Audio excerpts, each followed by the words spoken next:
peserta nomor 9 akan menyampaikan sebuah cerita asli dari Ponorogo. Cerita ini saya ambil dari sebuah buku yang berjudul Kisah Reok Ponorogo, karangan Wahyu Pribadi, penerbit Golden Lion Press Ponorogo tahun 2016.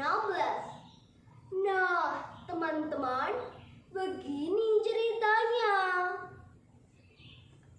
Pada zaman dahulu kala, terdapat dua kerajaan, yaitu Kerajaan Wongker di Ponorogo dan Kerajaan Doho di Kediri.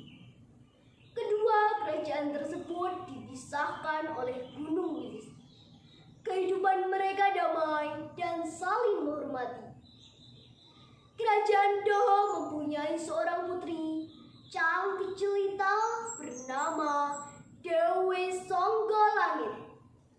Dan konon kabarnya sedang dicarikan jodoh oleh ayahandanya melalui sayembara. Dan di lereng Gunung Wilis tersebut juga tinggal macan loreng jadi-jadian yang menurut cerita adalah jelmaan Raja Sakti Kerajaan Lodaya di Blitar Selatan. Raja Lodaya bisa berubah menjadi wujud macan dikarenakan saat dia bertarung, dia mengubah dirinya menjadi macan. Dan saat musuhnya mati, dia memangsa musuhnya dengan penuh nafsu. Karena dikuasai nafsu, Raja Lodaya lupa mengingat mantra untuk mengembalikannya menjadi manusia lagi.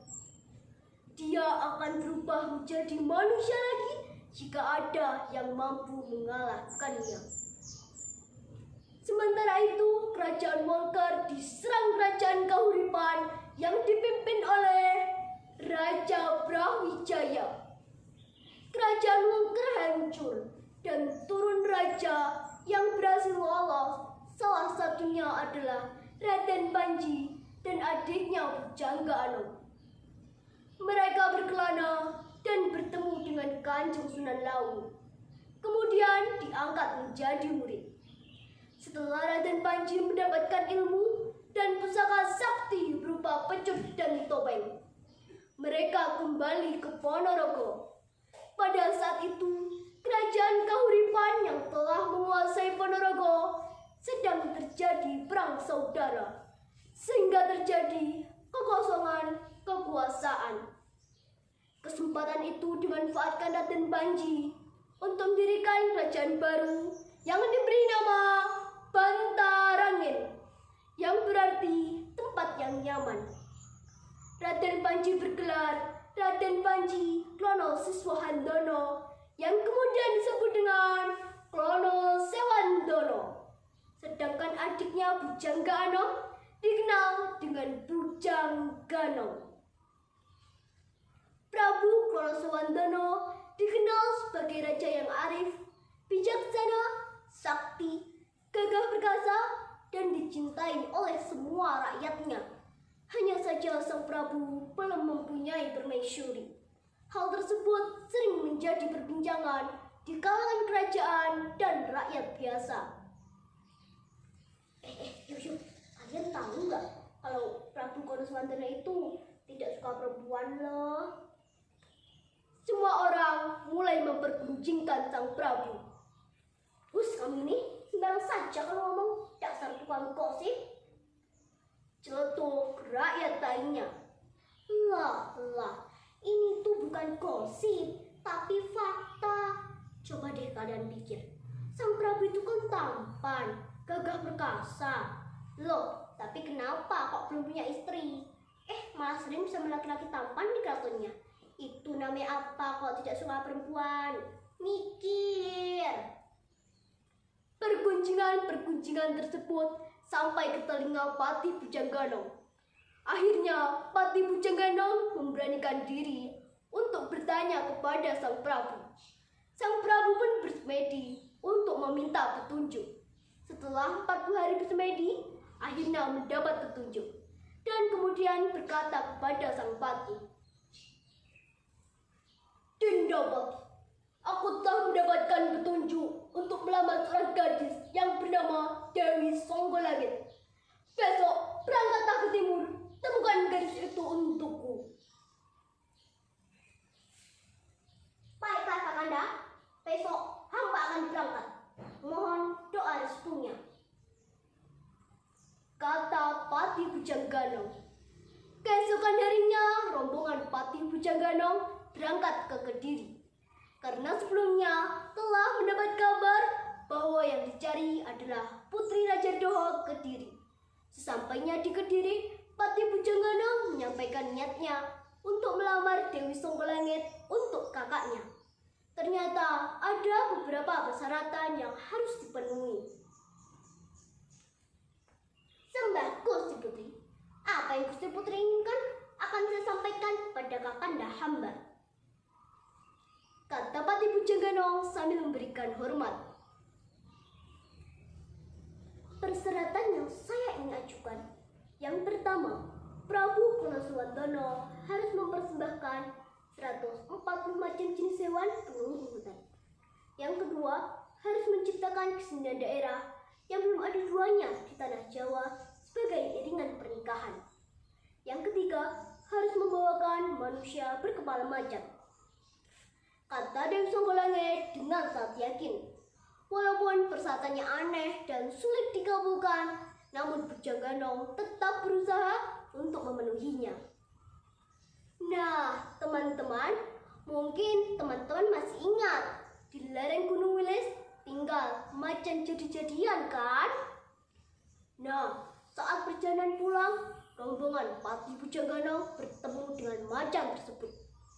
Macan tersebut sengaja memancing kemarahan Bujangganong. Akhirnya terjadilah perkelahian hebat, dan dengan kesaktian yang dimiliki Pati Bujangganong, macan tersebut kalah tersungkur.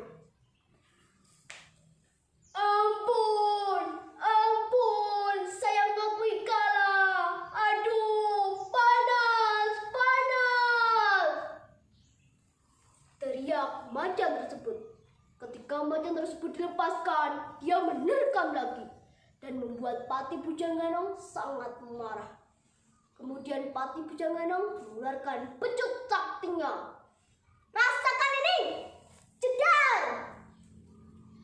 Pecut tersebut mengenai perut macan, dan tiba-tiba tubuh macan tersebut berubah menjadi manusia, namun kepalanya masih macan.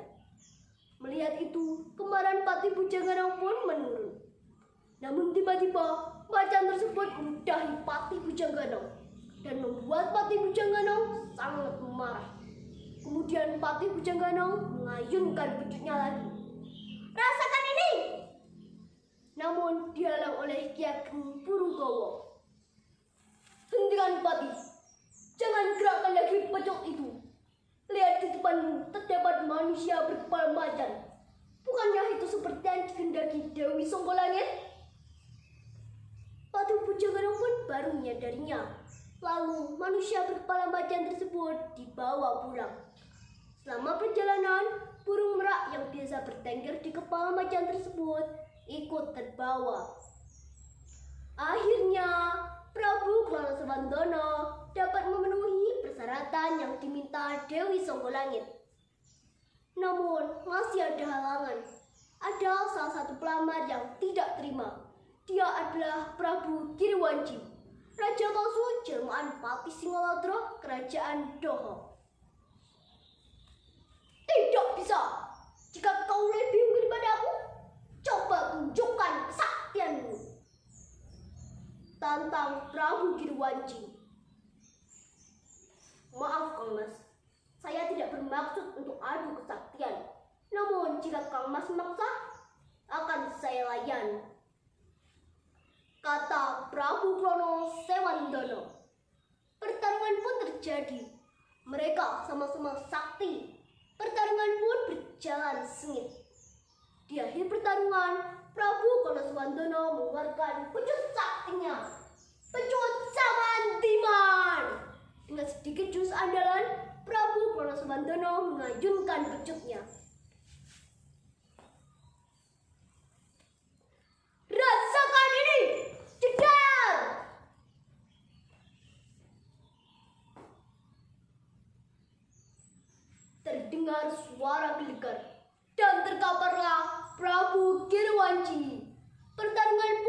dimenangkan oleh Prabu Krono Sewandono, yang berarti berhak meminang Dewi Songgolangit.